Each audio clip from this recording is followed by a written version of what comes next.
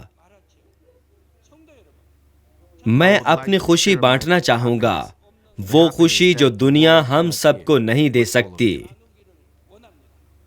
کیا کوئی ایسا ہے جس نے ابھی اپنی خود ساختہ راست بازی، لالچ اور دیگر بدکاری کو نہ چھوڑا ہو؟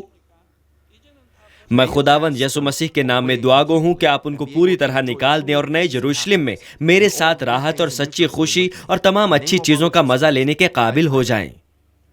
آئیے پیغام کو ذہن میں رکھتے ہوئے مل کر دعا کریں۔ ہلیلویا! خدا باپ، تیرے فضل اور محبت کے لیے تیرا شکر ہو۔ جو کچھ آج ہم نے سنا، ہمارے دلوں میں اسے زندگی اور ایمان بنا دے۔ خدا باپ، میں نے جہنم کے چوتھے درجے کے بارے میں وضاحت کی۔ اب ہم موت تک لے جانے والے گناہ کو سمجھتے ہیں، تو ہماری مدد فرما کہ ہم ایسے گناہ نہ کریں جو موت تک لے جائیں۔ خدا باپ، ہمیں گناہ کو جاننے کے بعد ارادتاً گناہ کرنے سے بچا۔ ہمیں خداوند کو کبھی دوبارہ مصلوب نہیں کرنا چاہیے۔ ہمیں موت تک لے جانے والے گناہ سے بچا۔ ہم کبھی روح القدس کے خلاف کفر نہ بکیں۔ ہم کبھی خدا باپ کو دھوکہ نہ دیں۔ ہم پر اس پیغام کو اپنے ذہن میں رکھ کر خدا کے کلام کے مطابق جینے کی برکت نازل فرما۔ خدا باپ، تیرا شکر ہو۔ میں خداوند یسوع مسیح کے نام میں یہ دعا کرتا ہوں، آمین۔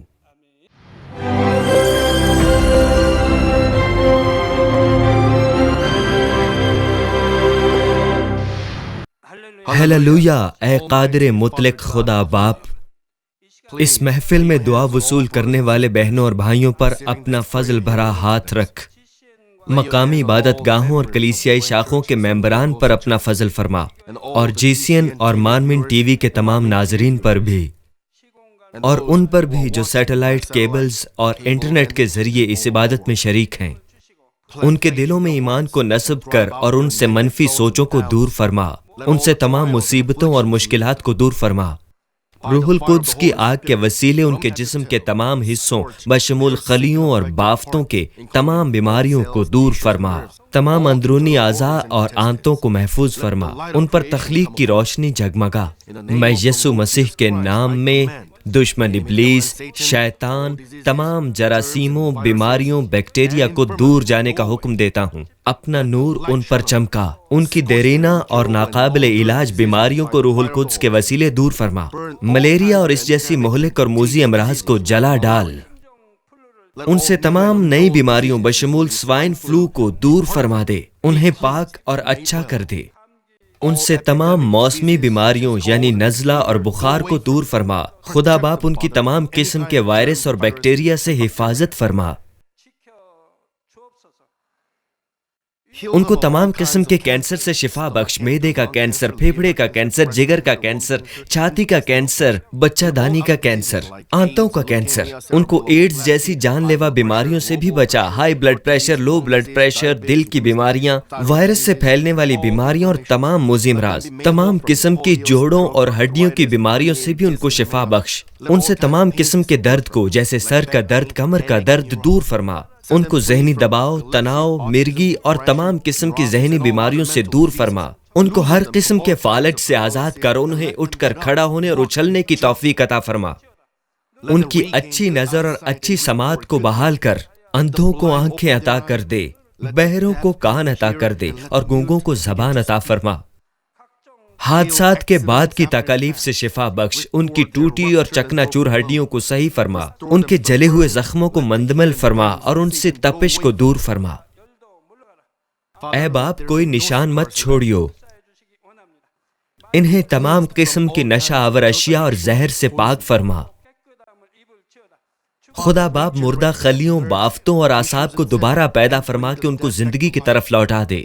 ان کو اولاد عطا فرما۔ باپ مہربانی فرما کے ان کو اولاد عطا فرما۔ میں یسوع مسیح کے نام میں دشمن ابلیس اور شیطان کو، ہوا کے حاکم کو، برائی کی طاقتوں اور ان کے خادموں کو ان سے دور ہونے کا حکم دیتا ہوں۔ ناپاک روحیں، بد ارواح، برائی کی طاقتیں اور تاریکی کے حکمران، سب ان سے دور ہو جاؤ۔ اپنی برائی اور نجاست کے پردے ان پر سے دور کر لو اور ان پر نور کو بکھرنے دو۔ خدا باپ انہیں دعاؤں میں رونے کی توفیق عطا فرما اور انہیں وہ طاقت عطا فرما کہ وہ گناہوں کو ترک کریں اور پاک ہو سکیں۔ ان کی روح کی خوشحالی کے راستے میں ان کی صحت کا خیال رکھ اور ان کے خاندانوں کو انجیل کی بشارت عطا فرما۔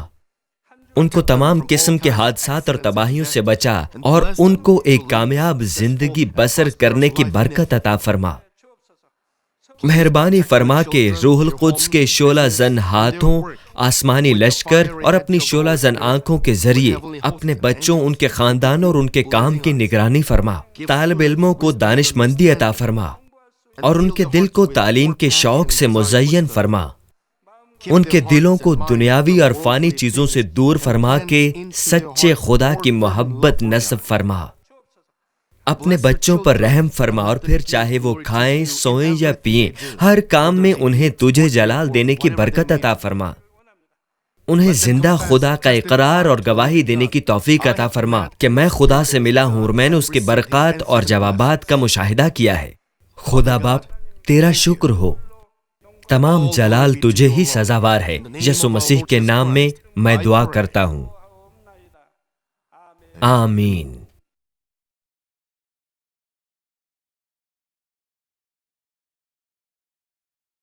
What place is hell?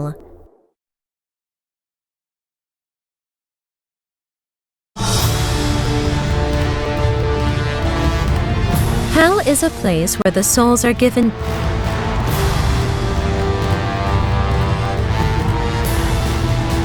different punishments to different souls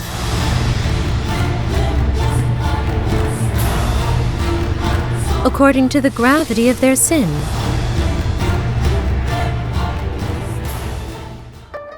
May you live to follow only the goodness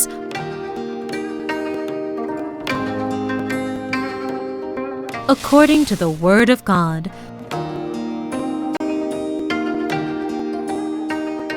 so that you can receive salvation and enter into heaven. May you live a blessed, believing life to be led to heaven through the messages of the world-renowned revivalist, Reverend Dr. J. Rock Lee. Let's think over the will of God as you read the scripture of this message.